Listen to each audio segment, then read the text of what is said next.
বের হয়ে গেলেন। জন্মভূমি মাতৃভূমি ছেড়ে আল্লাহর নবীর যেতে মন চায় না। বারবার আল্লাহর নবী মক্কার দিকে তাকায়, বাইতুল্লাহর দিকে তাকায়, আর আল্লাহর নবীর চোখ দিয়া ঝরঝর করে পানি পড়ে।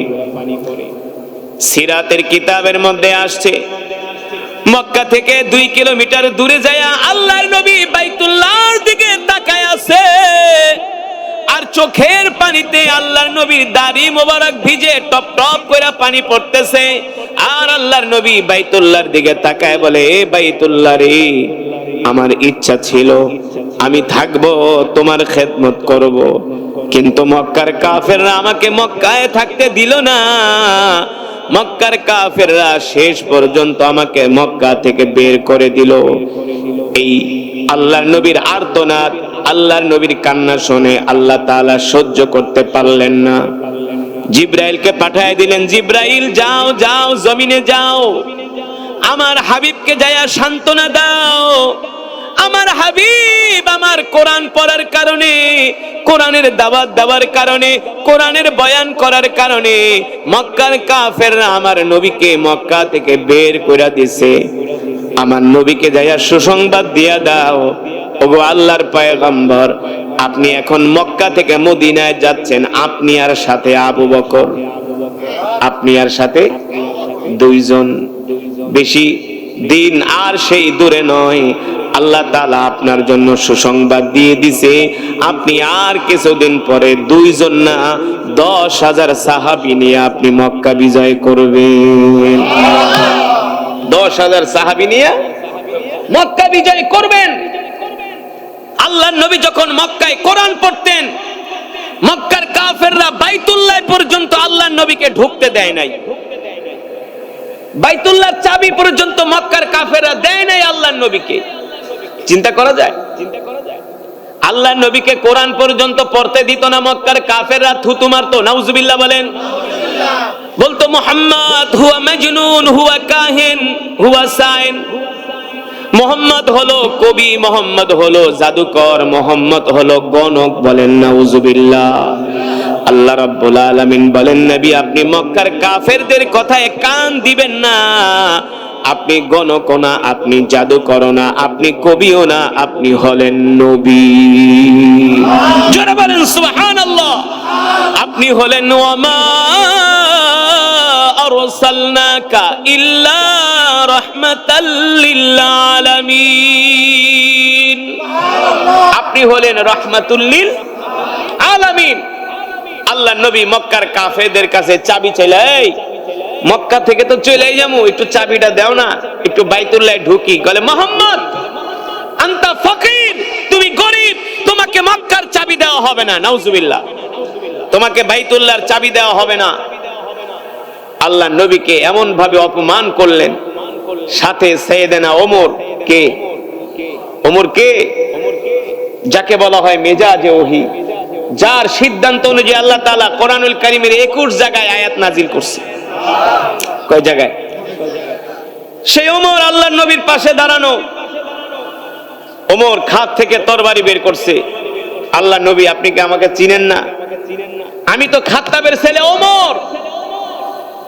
মক্কার যারা আপনাকে আজকে বাইতুল্লাহর চাবি দিতে চায় না, আপনি শুধু আমাকে অর্ডার দেন, 1 মুহূর্তের ভিতরে ওদের গর্দান আমি উড়ায় দিব। ওমর বলে শুধু অর্ডার দেন, দেখেন কিভাবে সাইজ করি। আল্লাহ রাসূল বলে, ওমর ইসবির ওয়ালা তাগদাব। ওমর ধৈর্য ধরো, রাগ করো না, সবর করো, সবর করো ওমর। হযরত ওমর বলে সব মানা যায়, আল্লাহ রাসূলকে বাইতুল্লাহর চাবি দিবে না, এটা ওমর মানতে পারে না। আল্লাহ নবী মন খারাপ করে বসে আছে। সাইয়েদনা আবু বকরের মতো সাহাবীর মন খারাপ। আল্লাহ নবী ডাক দিয়া বলে, সাহাবীরা শোনো শোনো, তোমাদেরকে আমি একটা সুসংবাদ দিতেছি। আজকে যারা আমাদেরকে বাইতুল্লাহর চাবি দেয় না, ওদেরকে বলে দিও আর কিছুদিন পরে শুধু বাইতুল্লাহর চাবি না, আল্লাহ তাআলা পুরা মক্কার ক্ষমতা আমার হাতে তুলে দিবি। পুরো মক্কার ক্ষমতা আমার হাতে তুলে দিবে। এই কথা শোনার পরে সাইয়েদনা আবু বকর এক দৌড় মারছে। আবু জেহেলের বাড়িতে যায় বলে, তাআলাউ ইয়া আবা জেহেল উখরুজ মিনাল বাইত, ঘর থেকে বের হ, বের হ। আবু জেহেল বলে, আবু বকর আপনার মতো একটা নরম মানুষ এত গরম হইলেন কেন? নরম মানুষ এত গরম হইলেন কেন? আপনি তো গরম হওয়ার মানুষ না, আমরা তো আপনাকে চিনি, আপনি তো নরম স্বভাবের মানুষ। কিন্তু যারা মুমিন, যারা ইমানদার, তারা ঠিকই নরম, কিন্তু ইসলামের বিরুদ্ধে আল্লাহর নবীকে গালি দিলে তখন আর তারা নরম থাকতে পারে না। সব জায়গায় নরম খাটে না, ঠিক কিনা বলেন? যখন যেমন তখন তেমন, যে যেমন তার সাথে তেমন, ঠিক কিনা বলেন? কুকুরকে আপনি যতই কুকুরের লেজের ভিতরে 1 নাম্বার বাগাবাড়ির ঘি মাখেন না কেন, কুকুরের লেজ কিন্তু সোজা হয় না। এই কারণে মাঝে মাঝে কুকুররে যদি গজারে দিয়া 2টা মারেন, দেখবেন লেজ সোজা করে দৌড় মারে, ঠিক কিনা বলেন? মক্কার কাফেররা ছিল এই স্বভাবের। সাইয়েদনা আবু বকর বলে, আবু জেহেল আল্লাহর নবীকে চাবি দেস নাই, কিন্তু তুই শুনে রাখ তোর সময় আর বেশি দিন নাই। সুবহানাল্লাহ বলে। আবু জেহেলকে আবু বকর এমনি বলতেছেন, কি শুনেছেন মুহাম্মদের কাছে? মুহাম্মদে নতুন নতুন কথা বলে, আর সেগুলা শুনলেন না লাফান। সাইয়েদনা আবু বকর বলে, এ আবু জেহেল শোন রে, আল্লাহর নবী বলছে তোর সময় আর বেশি দিন নাই। এই কথা শোনার পরে আবু জেহেলের প্যালপিটেশন শুরু হয়ে গেছে, কারণ আবু জেহেল জানে মুহাম্মদ হলো সত্য নবী। সে যা বলে তা অক্ষরে অক্ষরে হয়ে যায়, ঠিক কিনা বলেন? সূর্যের আলো মিথ্যা হতে পারে, চন্দ্রের আলো মিথ্যা হতে পারে, মুহাম্মদের কথা কোনোদিন মিথ্যা হতে পারে? মুহাম্মদের কথা কোনোদিন মিথ্যা হতে পারে? সাইয়েদনা আবু বকর বলে, আবু জেহেল শোন, তোর সাঙ্গ পাঙ্গ যারা আছে ওদেরকে বইলা দিস, আর কিছুদিন পরে আমরা মক্কার ক্ষমতা আমাদের হাতে চলে আসবে। জোরে বলেন সুবহানাল্লাহ। এই কথা বলে সাইয়েদনা আবু বকর চলে গেলেন। আবু জেহেল তো শঙ্কিত, ভীত সন্ত্রস্ত হয়ে গেছে সাইয়েদনা আবু বকরের কথা শুনে। আবু জেহেল সবার কাছে বলে, আর শোনো শোনো, মুহাম্মদ ভবিষ্যৎবাণী কইরা গেছে আমার সময় আর বেশি দিন নাই।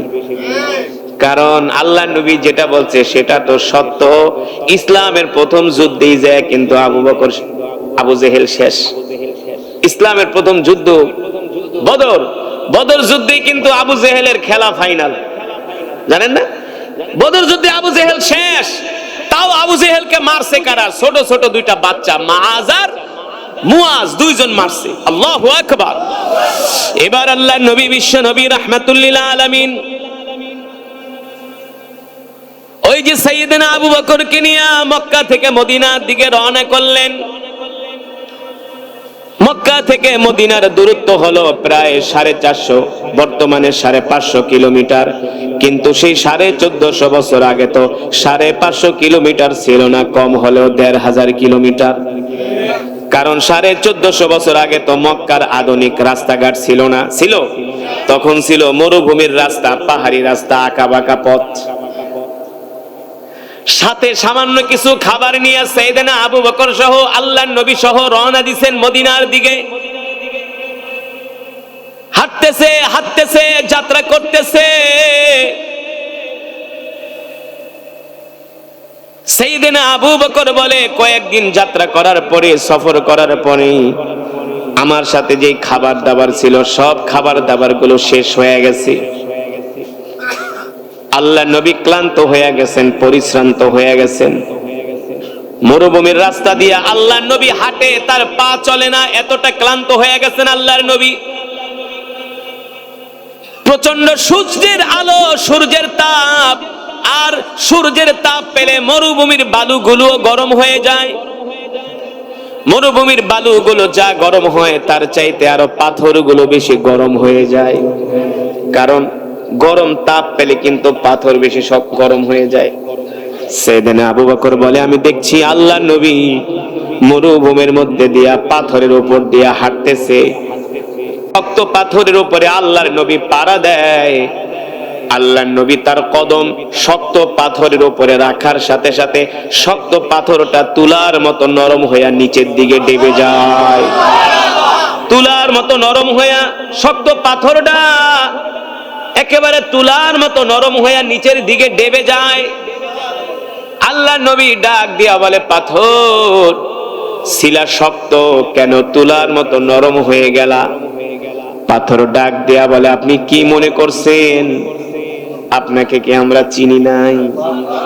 আপনি কি মনে করছেন আপনাকে কি আমরা চিনি নাই?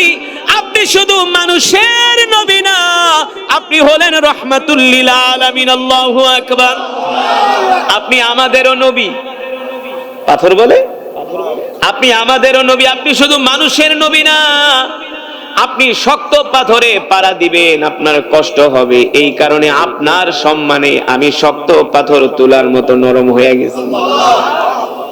সাইয়েদনা আবু বকর বলেন, আল্লাহ নবী শক্ত পাথরে পাড়া দেয়, ওই পাথরগুলো নরম হয়ে যায়, কিন্তু আমি আবু বকর পাথরে পাড়া দিলে তো পাথর নরম হয় না। এতে করে আমার আর বুঝতে বাকি রইল না, তিনি তো আল্লাহর নবী, আমি তো আর নবী না। ঠিক কিনা বলে? এবার রাস্তার গাছগুলো দেখা আল্লাহর নবীকে সালাম দেয়। রাস্তার গাছগুলো সোজা থাকে, আল্লাহর নবী যেই দিক দিয়ে যায় সেই দিক দিয়ে গাছগুলো হেলে পড়ে। সূর্যের আলো আল্লাহর নবীর গায়ে লাগতে দেয় না। আল্লাহ নবী রাহমাতুল লিল আলামিন ডাক দিয়া বলে, গাছ এইভাবে আমার উপরে হেলে পড়তেছো কারণ কি? গাছ ডাক দিয়া বলে, সূর্যের আলো প্রচন্ড, এই আলো আপনার মাথায় লাগলে, গায়ে লাগলে আপনার কষ্ট হবে, এই কারণে আপনার সম্মানে আমরা গাছ আপনার দিকে হেলে পড়ছি, যাতে করে সূর্যের আলো না লাগে। আল্লাহর নবী ডাক দিয়া বলে, গাছ আমাকে এত খেদমত করতেছো কারণ কি? গাছ ডাক দিয়া বলে, কেন করব না? আপনি শুধু মানুষের নবী না, আপনি আমাদেরও নবী। এই কারণেই তো কবি বলেছেন, সাতিশ শাজারু নাতাকাল হাজারু শাক্কাল কমারু বিইশারাতিহি। সুবহানাল্লাহ বলেন।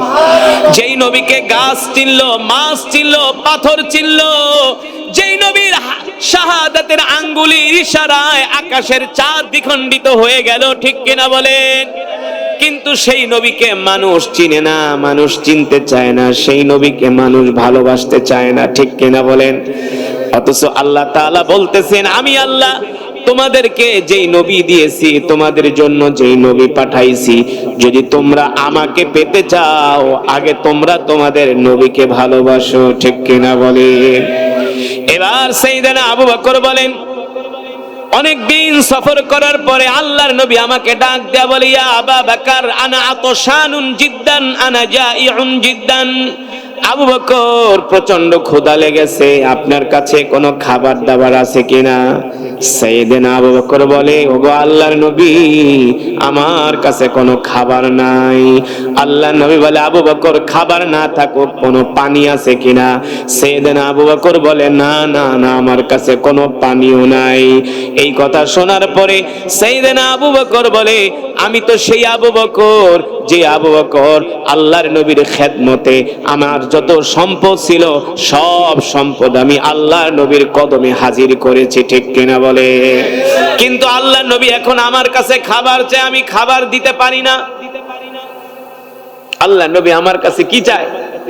খাবার চায়, আমি খাবার দিতে পারি না। অথচ আমি তো সেই আবু বকর যে আল্লাহর নবী শুধু আমাকে বলছে, আবু বকর কি আছে সম্পদ নিয়ে আসেন। আমি আমার লবণের বাটিটা পর্যন্ত নিয়ে আল্লাহর রাসূলের কদমে হাজির করছি।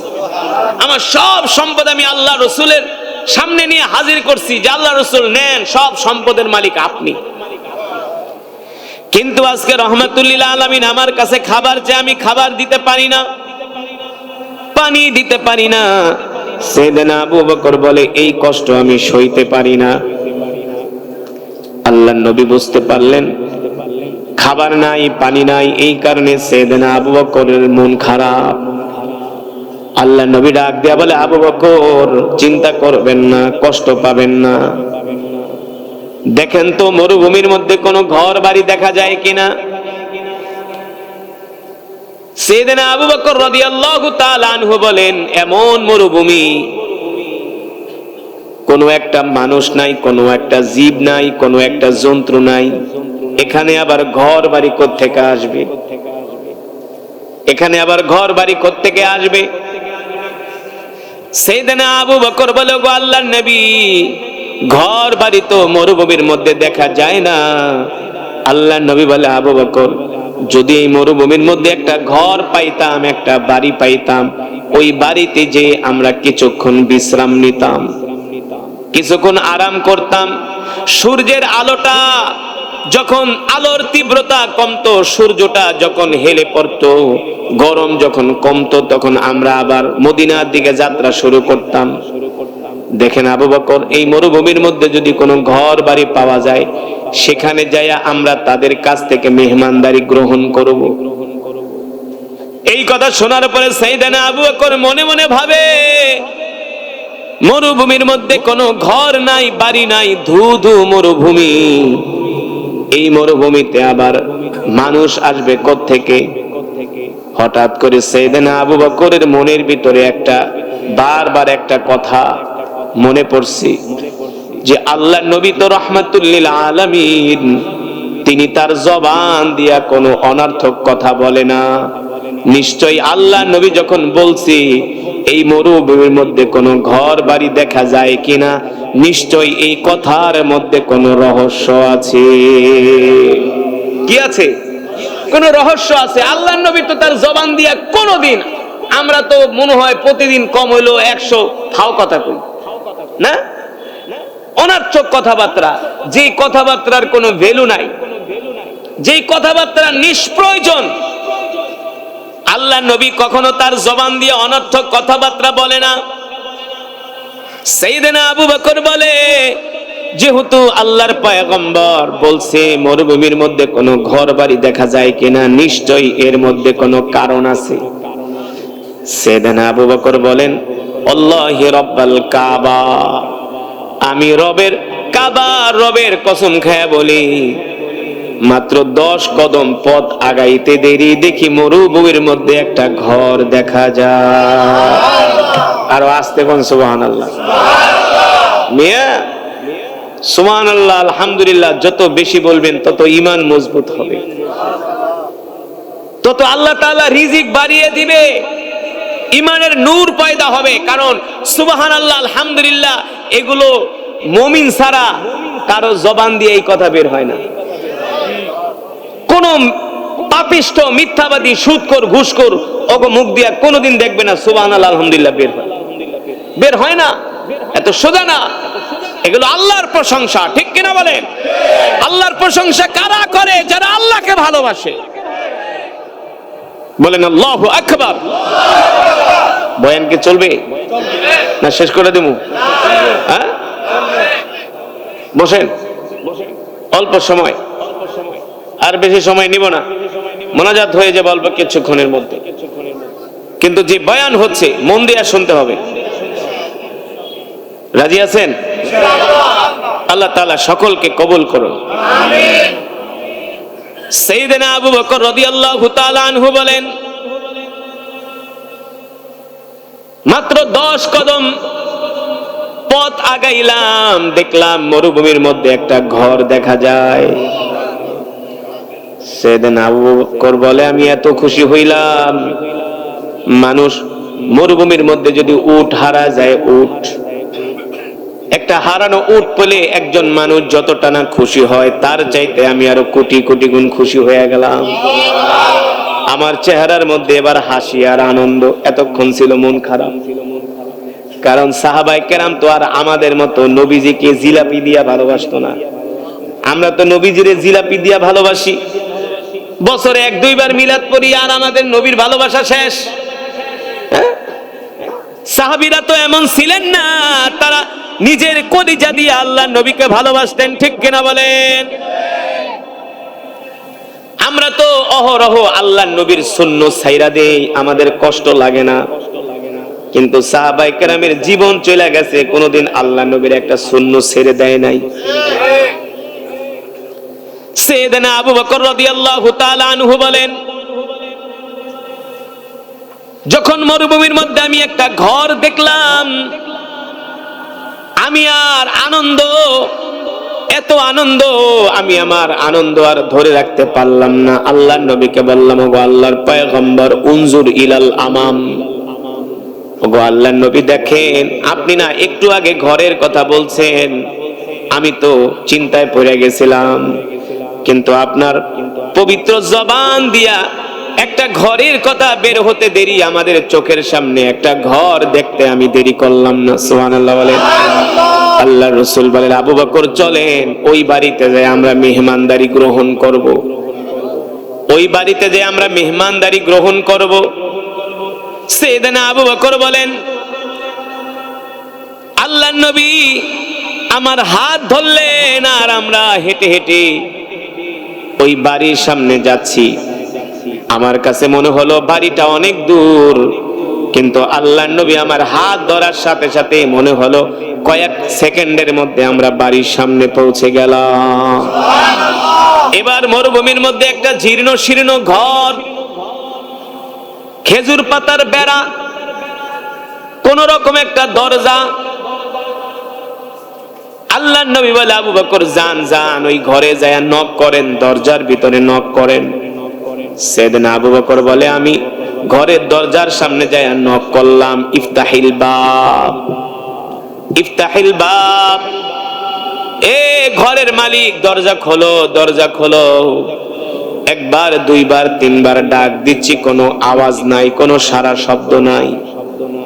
তিনবারের সময় ঘর থেকে আওয়াজ আসে, মিন আইনা জিতা, তোমরা কোত্থেকে আসছো, কি তোমাদের পরিচয়? সাইয়েদনা আবু বকর বলেন, জিনা মিনাল মক্কা ইলাল মদিনা, আমরা মক্কা থেকে দুইজন মানুষ আসছি, মদিনায় যাব, আমরা দুইজন মুসাফির। মক্কা থেকে আমাদেরকে নির্যাতন করে বের করে দিছে, আমরা মক্কা থেকে আসছি, মদিনায় যাব। ওই ঘর থেকে আওয়াজ আসে, তাহলে আমাদের বাড়িতে কেন আসছো? সাইয়েদনা আবু বকর বলে, শোনো, আমরা দুইজন পথিক, আমরা যে খাবার দাবার নিয়ে আসছিলাম, আমাদের খাবার দাবার পানি শেষ হয়ে গেছে, যদি পারো তোমার ঘর থেকে আমাদের একটু খাবারের ব্যবস্থা করো। ঘর থেকে আওয়াজ আসে, নাহনু ফাকিরুন জিদ্দান, এ পথিক, হয়তোবা তুমি আমার ঘর দেখে বুঝতে পারছো আমার কি অবস্থা, আমরা একেবারে নেহায়াত গরিব মানুষ, আমাদের ঘর ভাঙ্গাচোরা ঘর, এই ঘর দেখেই তো বুঝতে পারতেছো আমাদের কি অবস্থা। সাইয়েদনা আবু বকর বলে, বোন, যদি তোমার ঘরে কোনো খাবার না থাকে একটু পানি দাও। ঘর থেকে মহিলা কণ্ঠে মৃদু আওয়াজে বলতেছে, শোনো পথিক, তোমরা হয়তোবা আমাদের পরিচয় জানো না, আমার নাম হলো উম্মে মাবাদ, আমার স্বামীর নাম হলো আবু মাবাদ। আমার স্বামী ভেড়া বকরি চড়ানোর জন্য মরুভূমিতে চলে গেছে। যখন বিকাল বেলা আসি, মরুভূমির কূপ থেকে পানি নিয়ে আসি, ওই পানিগুলো আমরা খাই, আর আমাদের ভেড়া বকরিগুলো দুধ দেয়, সেই দুধ আমরা পান করি, আর সামান্য কিছু খাবার খেজুর ঠেজুর খেয়ে আমরা আমাদের দিনাতিপাত করি। এইভাবেই আমাদের জীবন চলে। পথিক, তোমরা কষ্ট পেও না, আমাদের গনে কোনো খাবার নাই। এই কথা শোনার পরে সাইয়েদনা আবু বকর বলে, আমার মন আরো খারাপ হয়ে গেল। যাই একটা বাড়ি পাইছিলাম, ঘর পাইছিলাম, কিন্তু ওরাও গরিব মানুষ, খাবার দাবার নাই। সাইয়েদনা আবু বকর বলে, আমার এত মন খারাপ হয়ে গেল। আল্লাহ নবী ডাক দিয়া বলে, আবু বকর, মন খারাপ করবেন না, চিন্তা করবেন না, আমাদের রিজিকের মালিক দুনিয়ার কোন মানুষ নয়, আমাদের রিজিকের মালিক হলেন আল্লাহ। সুবহানাল্লাহ বলেন। ওমাইয়া তাওয়াক্কাল আলাল্লাহি ফাহুয়া হাসবু, আল্লাহ তাআলা বলে যে আল্লাহর উপরে ভরসা করে, আল্লাহ তার জন্য যথেষ্ট হয়ে যায়। ঠিক কিনা বলে? আপনি যদি আল্লাহ তাআলার উপর ভরসা করেন, আল্লাহ আপনার জন্য এমন জায়গা থেকে রিজিকের ব্যবস্থা করবে, আপনি কোনোদিন কল্পনাও করতে পারবেন না, কল্পনাও করতে পারবেন না। আল্লাহ তাআলা চাইলে মৃত গাছ থেকেও কিন্তু ফল হয়। এমন গাছ মরে গেছে, একটা মাত্র ফুল গজিয়েছে, ডাল বের হয়েছে, সেই ডালের মধ্যে কয়েকশো কাঁঠাল ধরে গেছে, ঠিক কিনা? মৃত গাছ, কলা গাছ মরে গেছে অর্ধেক, এমন একটা কলার ফুল বের হয়েছে, সেখান থেকে বড় বড় 2 ফানা কলা বের হয়েছে। সব সম্ভব কার দ্বারা? আরো জোরে বলেন কার দ্বারা? সাইয়েদনা আবু বকর বলে, আল্লাহ রাসূল বলে, আবু বকর মন খারাপ করবেন না, আমাদের রিজিকের ব্যবস্থা করবে আল্লাহ তাআলা। আল্লাহ নবী তাকায় দেখে ওই উম্মে মাবাদের ঘরের সামনে একটা বকরি বাঁধা। কি বাঁধা? বকরি। আল্লাহ নবী চিন্তা করলেন, ওর ঘরে যত খাবার নাই, পানিও নাই, কিন্তু বকরি তো একটা বাঁধা আছে, যদি অনুমতি দেয় তাহলে আমরা বকরি থেকে একটু দুধ দহন করে 2 জনে পান করি, তাও তো পানির পিপাসাটা নিবারণ হবে, বুঝলেন না? আল্লাহ নবী বলে, আবু বকর দেখেন ওই যে উম্মে মাবাদের ঘরের সামনে একটা বকরি বাঁধা আছে, যান যা উম্মে মাবাদ থেকে অনুমতি নেন। যদি উম্মে মাবাদ অনুমতি দেয়, আমরা ওই বকরি থেকে দুধ দয়া 2 জনে পান করব, আমাদের পিপাসা নিবারণ করব, আমরা নিজেরাও পান করব, ওদেরকেও আমরা দিব। সাইয়েদনা আবু বকর উম্মে মাবাদের ঘরের সামনে যায় বলে, বোন তোমাকে আমি একটা রিকোয়েস্ট করব, তোমাকে একটা অনুরোধ করব, আমরা 2 জন তো মুসাফির পথিক, তোমার ঘরে তো খাবার নাই, পানি নাই, তোমার ঘরের সামনে তো একটা বকরি বাঁধা আছে, তুমি যদি অনুমতি দাও তাহলে আমরা এই বকরি থেকে একটু দুধ দোয়া 2 জনে পান করি, আমরাও খাবো, তোমরাও খেও। এই কথা শোনার পরে উম্মে মাবাদ ঘর থেকে বলে, পথিক হয়তোবা তোমরা জানো না, আমাদের ঘরের সামনে যে বকরিটা বাঁধা আছে, এই বকরি হলো একটা অসুস্থ বকরি, দুধ দেয় না, প্রতিবন্ধী, হাঁটতে পারে না, চলতে পারে না, এই কারণে ওকে আমরা মাঠেও নিয়ে যাই না, কারণ হাঁটতেই পারে না, দুধ দিবে কোত্থেকে? এই কথা শোনার পরে আল্লাহর নবী বলে, আবু বকর আপনি শুধু উম্মে মাবাদ থেকে অনুমতি আনেন, দুধ দোয়ানোর দায়িত্ব আমার। কে বলছেন? আল্লাহ রাসূল বলে, আবু বকর আপনি শুধু দুধ দোয়ানোর অনুমতি আনেন, ওই বকরি থেকে দুধ দোয়ানোর দায়িত্ব আমার, শুধু উম্মে মাবাদ আমাদেরকে অনুমতি দেখ। মহিলা মানুষ একবার, 2 বার, 3 বার বলার পরে বলে, পথিক আমার কথা কি তোমাদের বিশ্বাস হয় না? এই বকরি হলো অসুস্থ বকরি, হাঁটতে পারে না, চলতে পারে না, দুধ দেবে কোত্থেকে? আল্লাহর নবী শোনে আর মুস্কি মুস্কি হেসে আস্তে আস্তে মৃদু কণ্ঠে বলে, আবু বকর আপনি শুধু দুধ দোয়ানোর অনুমতিটা আনেন, দুধ দোয়ানোর দায়িত্ব আমার। সাইয়েদনা আবু বকর বলে, বোন রাগ করবা না, তুমি শুধু আমাদেরকে অনুমতি দাও। মহিলা মানুষ রাগ করে বলে, ঠিক আছে যাও, পারলে দুধ দোয়ায়া খাও, আমাদের কোনো আফসোস নাই। আল্লাহ নবী বলে, আবু বকর দুধ যে দোয়াবেন রাখবো কিসের মধ্যে? একটা পাত্র আনেন। সাইয়েদনা আবু বকর বলে, বোন রাগ করবেন না, একটা পাত্র দেন। মহিলা মানুষ ঘর থেকে একটা ছোট একটা পাত্র দিয়েছে, দালমুন সাগীরুন। আল্লাহ নবী ছোট পাত্রের দিকে তাকায়া মুস্কি মুস্কি হাইসা বলে, আবু বকর এত ছোট পাত্রতে কিন্তু হবে না, আরো বড় পাত্র লাগবে। সাইয়েদনা আবু বকর বলে, বোন তুমি তো খালি কথায় কথায় রাগ করো, তুমি যে ছোট পাত্র দিছো এই ছোট পাত্রে হবে না, ঘর থেকে একটা বড় পাত্র দাও। এবার মহিলা আরো রাগ করছে, তোমাদেরকে বুঝাইতেই পারি না, একে তো অসুস্থ বকরি দুধ দেয় না, আবার খালি বড় পাত্র। আরে তোমরা কারা? এই কথা বইলা মহিলা রাগ কইরা ঘর থেকে একটা বড় পাত্র দিছে। কি করছে? এবার মহিলার একটু সন্দেহ হলো, যে 2 জন লোকের সামনে আমি সাথে এত কথা বলতেছি, আসলে তারা কারা? তাদেরকে আমার একটু দেখা দরকার, তাদেরকে আমার একটু দেখা দরকার। উম্মে মাবাদ বলে, আমার মনের মধ্যে একটা কৌতূহল জাগলো, একটা সন্দেহ জাগলো, এত সুন্দর করে বিনয়ের সাথে ভদ্রতার সাথে আমার সাথে কথা বলে, আমি একজন একা মহিলা বাড়িতে, কোন ভালো মানুষ ছাড়া তো এত সুন্দর করে কথা বলবে না, কারণ মরুভূমির মধ্যে তো থাকে ডাকাতের দল, উচিত তো ছিল তারা আইসা আমার বাড়িতে আক্রমণ করবে, যা আছে সব ছিনায় নিয়ে যাবে, কিন্তু এত সুন্দর করে মৃদু কণ্ঠে কথা বলে। আসলে লোকগুলো কারা আমি একটু দেখি। উম্মে মাবাদ বলে, আমি আমার ঘরের দরজাটা একটু ফাঁকা করে বাইরের দিকে তাকাইলাম, আমার চোখের নজর যে পড়ল আল্লাহর পয়গম্বর যুবক মুহাম্মদ সাল্লাল্লাহু আলাইহি সাল্লামের দিকে। আমি আমার চোখ দিয়ে এক নজর যখন আল্লাহর নবীকে দেখলাম, আমার কাছে মনে হলো আজকে আমার বাড়িতে কোনো মানুষ না, মনে হয় আকাশের পূর্ণিমার চাঁদ উদিত হয়েছে। আর জোরে বলেন সুবহানাল্লাহ। আল্লাহ রাব্বুল আলামিন সে কথাই কোরআনুল কারীমের মধ্যে বলেন, ওয়ামা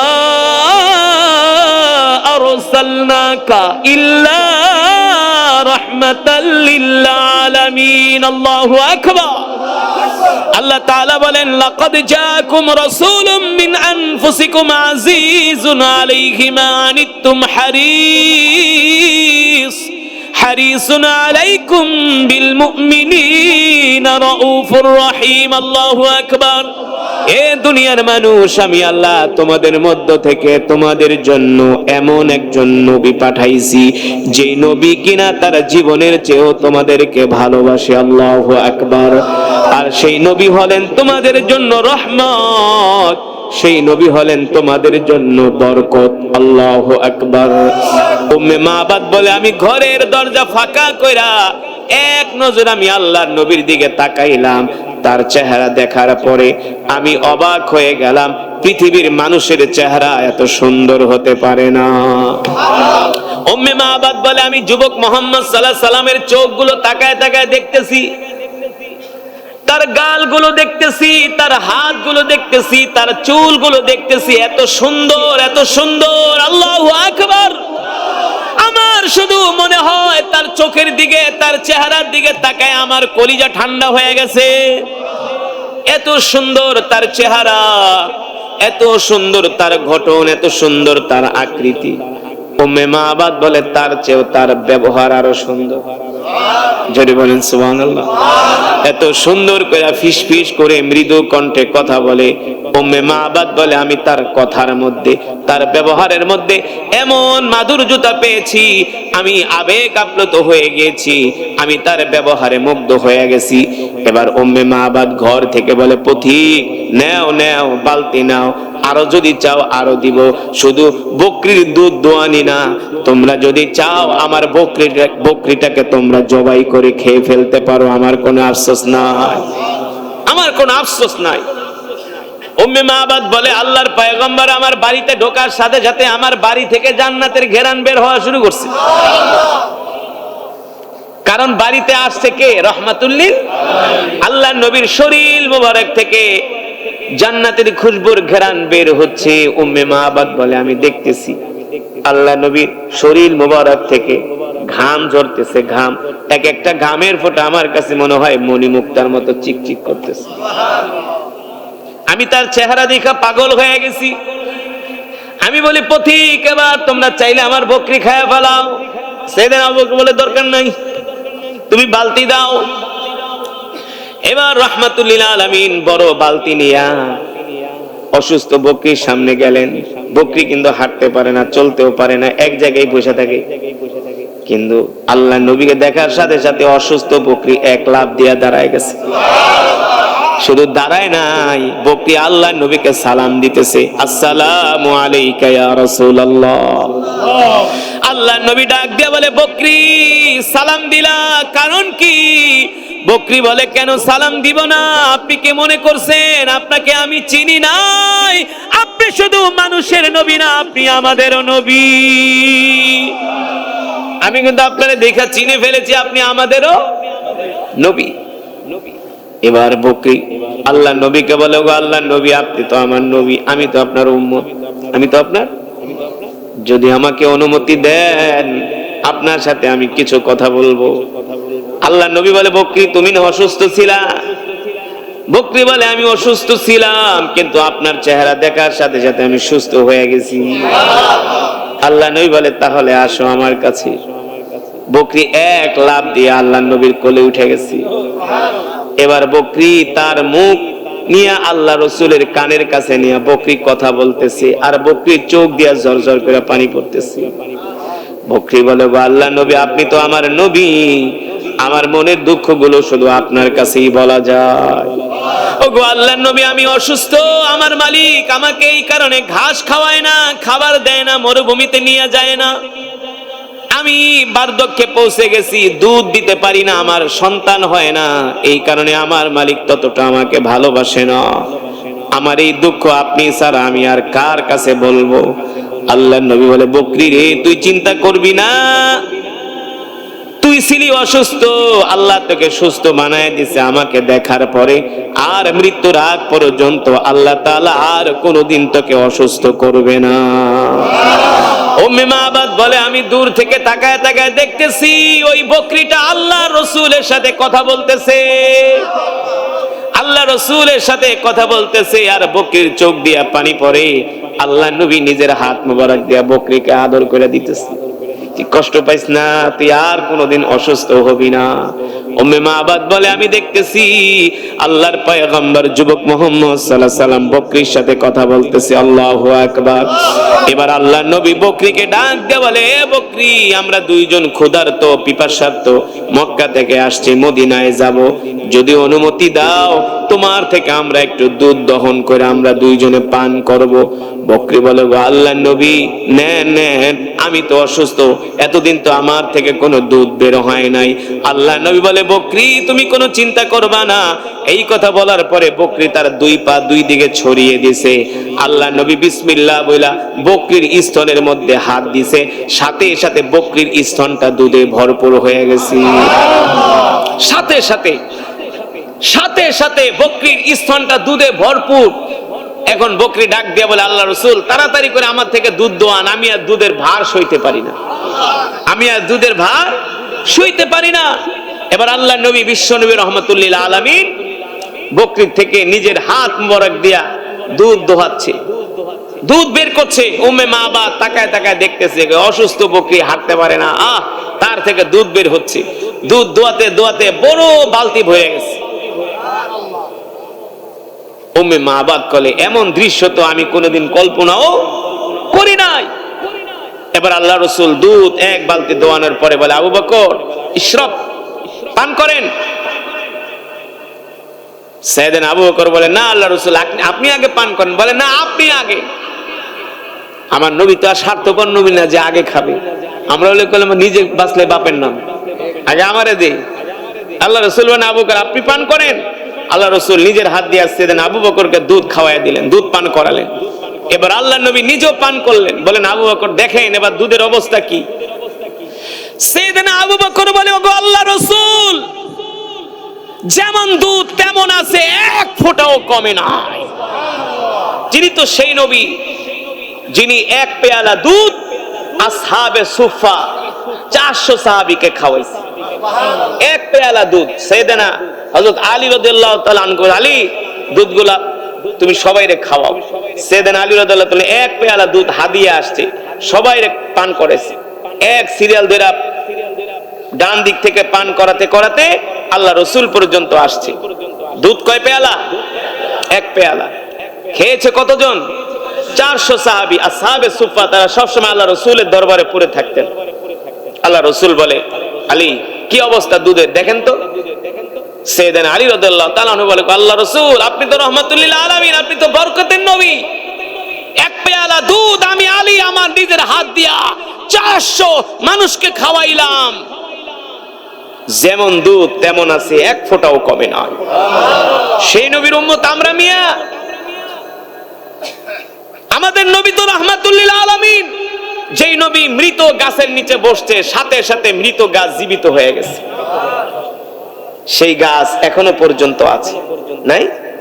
জর্দানের সীমান্তবর্তী এলাকায় আল্লাহ রসুল তার চাচা আবু তালিবের সাথে ব্যবসা করার জন্য সিরিয়া যাচ্ছেন। আল্লাহ রসুল অসুস্থ হয়ে গেছেন।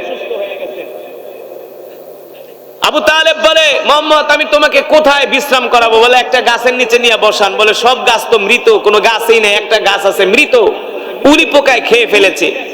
আল্লাহ রসুল বলে, চাচা আপনি আমাকে ওই গাছের নিচে নিয়ে বসান।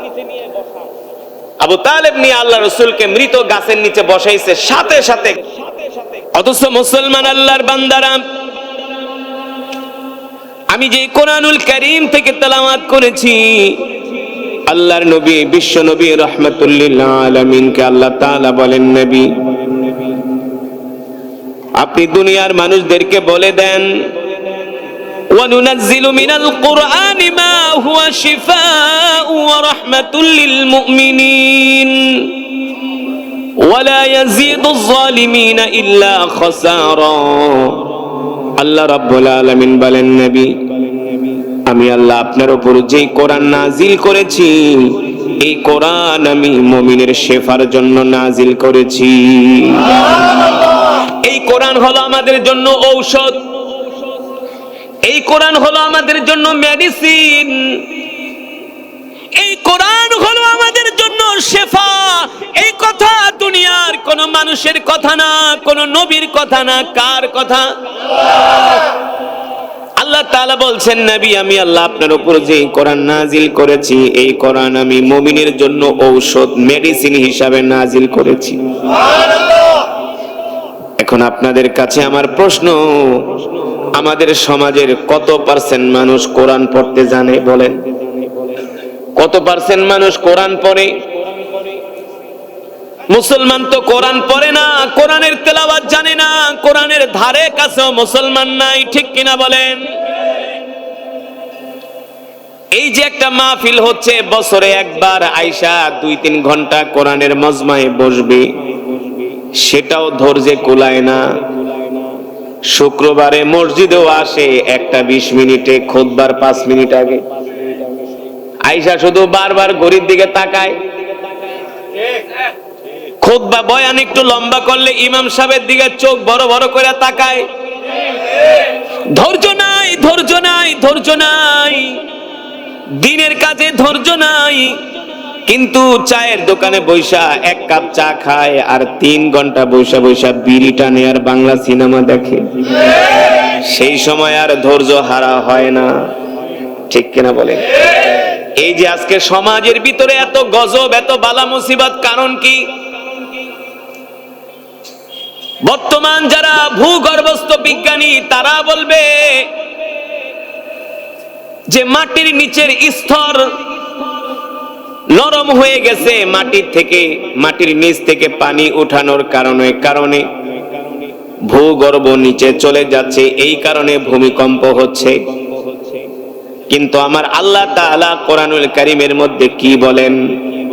যহরাল ফাসাদু ফিল বাররি ওয়াল বাহরি বিমা কাসাবাত আইদিন নাস লিউযীকাহুম বা'দাল্লাযী আমিলু লাআল্লাহুম ইয়ারজিউন। আল্লাহ রাব্বুল আলামিন বলেন, নবী দুনিয়ার মানুষদেরকে বলে দেন, এই দুনিয়ার মধ্যে যখন গুনাহ বেড়ে যায়, অশ্লীলতা বেড়ে যায়, গান বাদ্য, ঢোল তবলা, মিউজিকের আওয়াজ যখন বেড়ে যায়, এই জমিনের মধ্যে জিনা ব্যভিচার যখন বেড়ে যায়, এই জমিনের মধ্যে যখন মানুষ মানুষের উপরে জুলুম করে, কথা বলেন, জুলুম হয় কি হয় না? মানুষ মানুষের উপরে জুলুম করে, মানুষের মধ্যে মানবতা থাকে না, ইনসাফ বলতে কিছু থাকে না, ঠিক কিনা বলেন? কথায় কথায় রিকশাওয়ালারে থাপ্পড় মারে, অটোওয়ালারে থাপ্পড় মারে, একটা জুতা চুররে ধইরা এলাকার সব মানুষ জনমের মতো পিটায়। কিন্তু বড় বড় চোরেরা এসি রুমের ভিতরে বসে এক এক খোঁচা দিয়া কয়েকশো কোটি টাকা কামায় নেয়। কিন্তু ওই চোরদেরকে আবার আমরা প্রধান অতিথি করি। বেচারা যে জুতা চুরি কেন করতে গেল সেটা তুমি ইনভেস্টিগেশন করলা না। 500 টাকার একটা জুতা চুরি করার কারণে পুরা মাইরা তার হাড্ডি গুড্ডি ভাঙ্গা ফালাইলা, পঙ্গু হাসপাতালে পাঠাই দিলা। আর বড় বড় চোরেরা এসি রুমের মধ্যে বসা কোটি কোটি টাকা চুরি করে, তাদের বিচারও হয় না। এগুলো জুলুম, ঠিক কিনা বলে? এই জমিনের মধ্যে যখন জুলুম বেড়ে যায়, অন্যায় বেড়ে যায়, গুনাহ বেড়ে যায়, পাপ অশ্লীলতা বেড়ে যায়, তখন এই জমিন আর সইতে পারে না। আল্লাহ তাআলার কাছে বলে, মালিক আপনার এই জমিনে আপনার বান্দা বসবাস করে, আপনার দেওয়া রিজিক খায়, আপনার দেওয়া অক্সিজেন গ্রহণ করে, আপনার দেওয়া সূর্যের আলোতে বেঁচে থাকে, কিন্তু আপনার হুকুম মানে না, আপনার ইবাদত করে না। এই জমিনের মধ্যে তারা অহংকার করে, দম্ভ ভরে চলাফেরা করে। মালিক গো, আমরা জমিন সইতে পারি না, একটু অনুমতি দেন, একটু অনুমতি দেন, আমরা তাদেরকে একটু সতর্ক করি, সাবধান করি, ঠিক কিনা বলে? এই যে ভূমিকম্প গুলো হচ্ছে, এগুলো হচ্ছে আমাদের গুনার কারণে, নাফরমানির কারণে, ঠিক কিনা বলেন? যদি প্রত্যেকটা মুসলমান 5 ওয়াক্ত নামাজ পড়তো, সকাল সন্ধ্যা আল্লাহর জিকির করত, কোরআনের তেলাওয়াত করত, এই ভূমিকম্প হতো না, আযাব গজব আসতো না, বালা মুসিবত আসতো না। কিন্তু আজকে আমরা দিন থেকে, ইসলাম থেকে দূরে সরে গেছি। আজকে আমরা দিন মানি না, ইসলাম মানি না, আল্লাহর হুকুম মানি না, আল্লাহর বিধান মানি না। আমি আপনাদের সামনে যে কোরআনুল কারীমের তেলাওয়াত করলাম, আজকে সেই কোরআন পর্যন্ত আমরা পড়ি না, শিখি না। কিন্তু সাহাবায়ে কেরাম কেমন ছিলেন? এই কোরআনের জন্য তারা জীবন দিয়েছেন, ঠিক কিনা বলেন? এই কোরআনের জন্য সাহাবীরা রক্ত দিয়েছেন। এই কোরআনের কথা বলার কারণে আল্লাহর নবীকে উহুদের ময়দানে দান মোবারক শহীদ করতে হয়েছে। এই কোরআনের কথা বলার কারণে তায়েফের ময়দানে তায়েফের কাফেরেরা আমার নবীকে মারতে মারতে বেহুশ করে ফেলেছে। আর আমরা সেই নবীর উম্মত হইয়া আজকে আমরা কোরআন পড়ি না, আজকে আমরা নামাজ পড়ি না, আজকে আমরা আল্লাহর দ্বীন মানি না, আজকে আমরা আর রাসূলের তরিকা মানি না। আজকে মুসলমানের সন্তানরা দাঁড়ায় দাঁড়ায় পেশাব করে, ঠিক কিনা বলেন? অথচ আল্লাহর নবী, বিশ্ব নবী রাহমাতুল লিল আলামিন এই কোরআনের দাওয়াত দেওয়ার কারণে মক্কার কাফেররা এমন কোন জুলুম নাই, এমন কোন নির্যাতন নাই আমার নবীর উপরে করে নাই, এমন কোন অত্যাচার নাই মক্কার কাফেররা আমার নবীর উপরে করে নাই। কিন্তু আল্লাহর নবী, বিশ্ব নবী রাহমাতুল লিল আলামিন এক মুহূর্তের জন্য কোরআনের দাওয়াত ছেড়ে দেয় নাই। শেষ পর্যন্ত আল্লাহর নবী এই কোরআনে দাওয়াত দেওয়ার কারণে মক্কার কাফেররা আল্লাহর নবীকে শেষ পর্যন্ত মক্কা থেকেও বের করে দিয়েছে। নিজের জন্মভূমি, বাপ দাদার ভিটা, বাপ দাদার ভিটা, নিজের জন্মভূমি মক্কা থেকে মক্কার কাফেররা আল্লাহ রাসূলকে বের করে দিয়েছে। আপনাদের কাছে আমার প্রশ্ন, আপনাকে আমাকে যদি কেউ বাপ দাদার ভিটা থেকে তাড়ায়া দেয়, আমাদের কেমন লাগবে? কেমন লাগবে? শুধু খারাপ লাগবে না,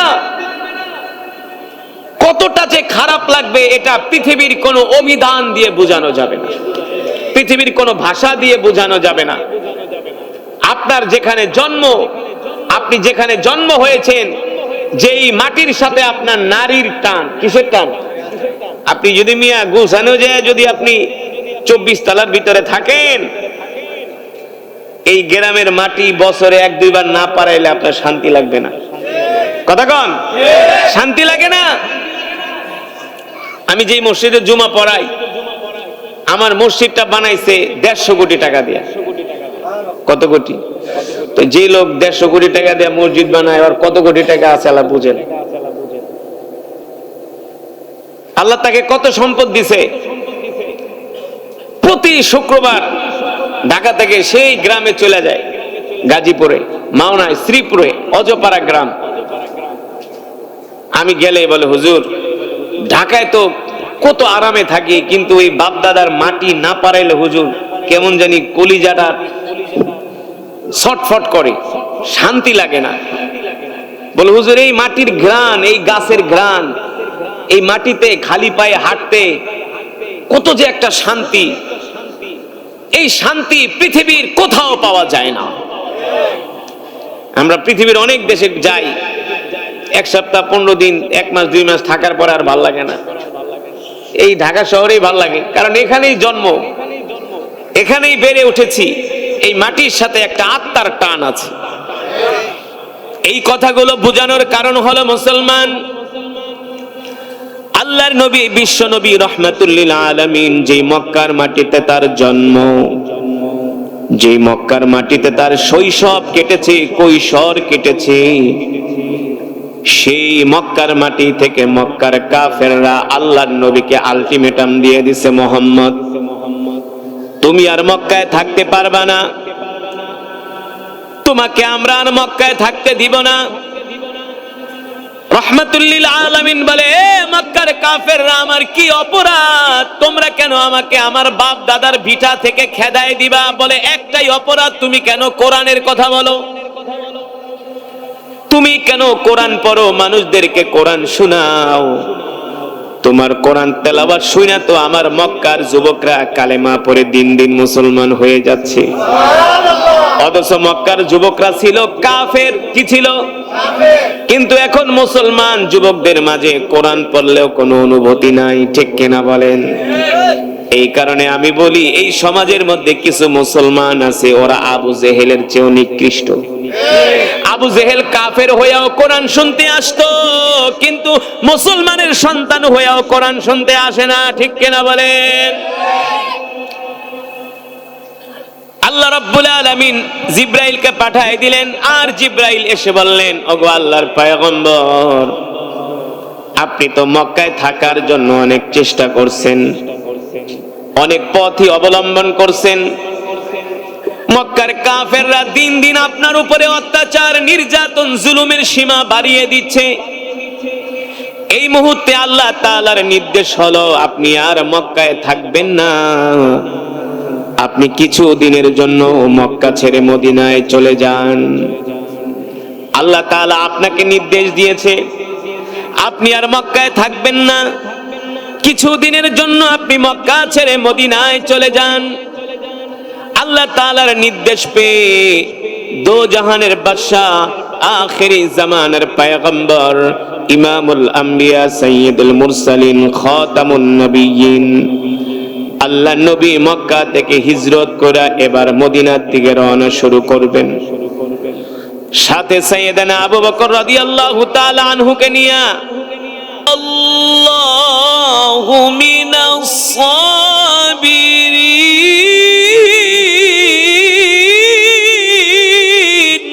আল্লাহু আকবার। ফালাম্মা আসলামা ওয়া তাল্লাহু লিলজাবিন ওয়া নাদাইনাহু আইয়া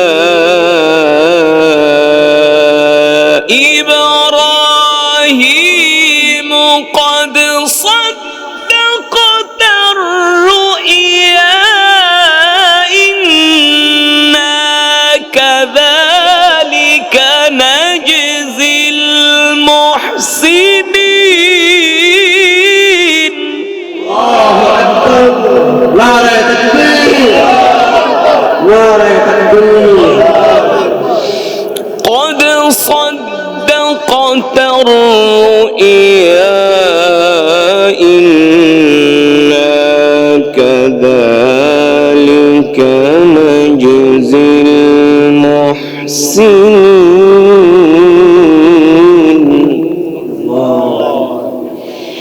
إن هذا لهو البلاء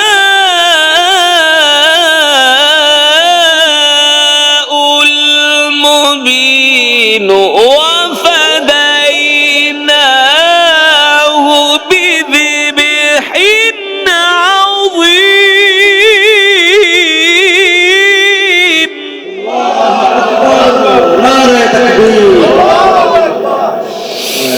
إن هذا لهو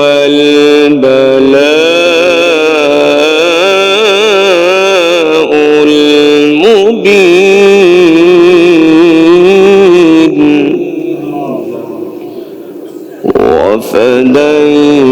وفديناه بذبح عظيم. إن هذا لهو البلاء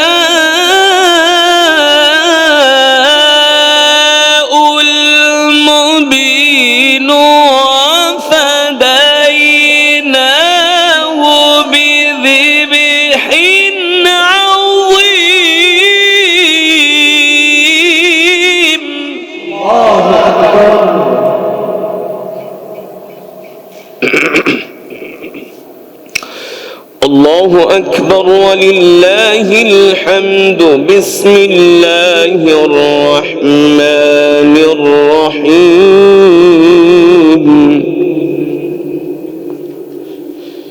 بسم الله الرحمن الرحيم قل هو الله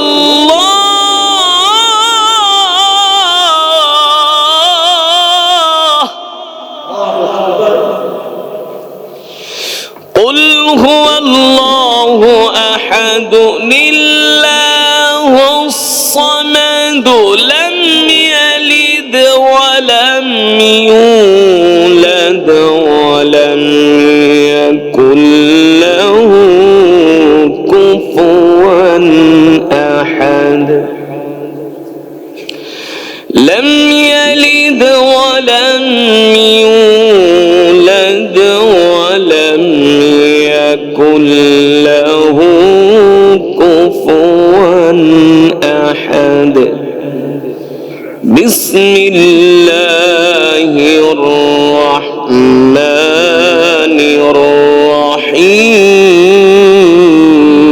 الرحيم بسم الله الرحمن الرحيم قل هو الله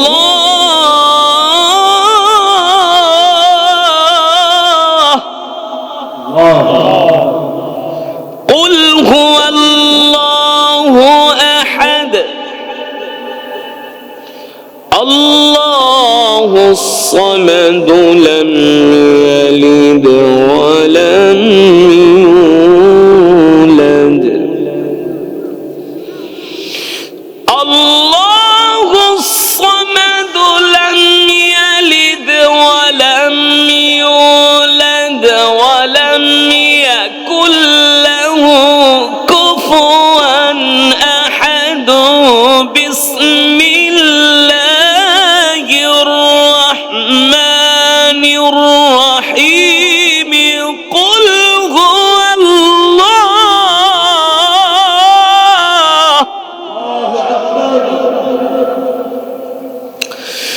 قل هو الله أحد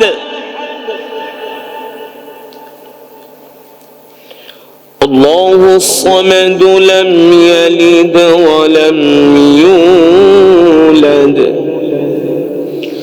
لم يلد ولم يولد ولم يكن له كفوا أحد لم يلد ولم يولد ولم يكن له كفوا أحد صدق الله العلي العظيم আমরা সকলেই বলি আলহামদুলিল্লাহ আরো মুহাব্বতের সাথে পড়ি আলহামদুলিল্লাহ আল্লাহ তাআলার প্রিয় বান্দারা দীর্ঘক্ষণ সময় আমি কোরআনুল হাকিম থেকে তেলাওয়াত করেছি আপনারা শুনেছেন তো যদি হৃদয়ের কান দিয়ে শুনে থাকেন